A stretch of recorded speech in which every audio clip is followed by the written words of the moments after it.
শরীফের হাদিস, আল্লাহর হাবিব সাল্লাল্লাহু আলাইহি সাল্লাম বলেছেন, লা তুকবালুস সালাতা বিগাইরি তুহুর ওয়ালা সাদাকাতুম মিনাল গুলুল।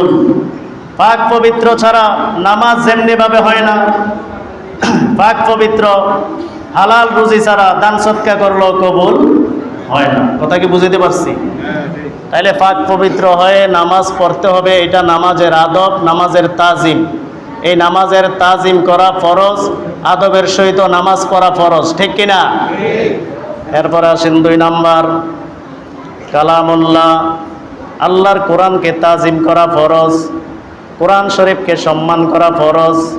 কোরআন শরীফকে আমরা তাজিম করি, কোরআন শরীফকে পেয়ে চুমু দেই, বুকে নেই, ঠিক কিনা?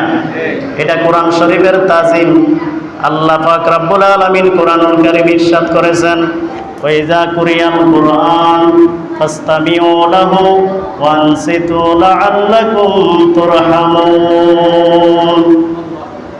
আল্লাহ বলেন, হে বান্দারা, যখন তোমাদের সামনে কোরআনুল কারীম তেলাওয়াত করা হয়, তোমরা মনোযোগ সহকারে, ধৈর্য সহকারে কোরআন শরীফ তেলাওয়াত করা সময় তোমরা ধৈর্য সহকারে মনোযোগ দিয়ে শুনে থাকবে। যদি তোমরা শুনে থাকো, লাআল্লাকুম তুরহামুন, আল্লাহ তোমাদের উপর রহমত নাজিল করবে।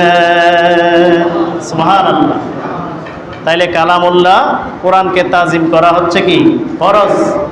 আর এই কোরআনের ব্যাপারে, নামাজের ব্যাপারে আল্লাহর হাবিব সাল্লাল্লাহু আলাইহি সাল্লামকে নামাজের মধ্যে তাজিম করা হয়, ঠিক কিনা? আমি বোঝাতে চাচ্ছি তাজিমটা কোথায় থেকে এসেছে। 4টা জিনিসের উপর তাজিম করা ফরজ। ইবাদতের ক্ষেত্রে তাজিম করা ফরজ। আর এই ইবাদতের মধ্যে রাসূলকে সালাম না দিলে নামাজ হয় না, ঠিক কিনা?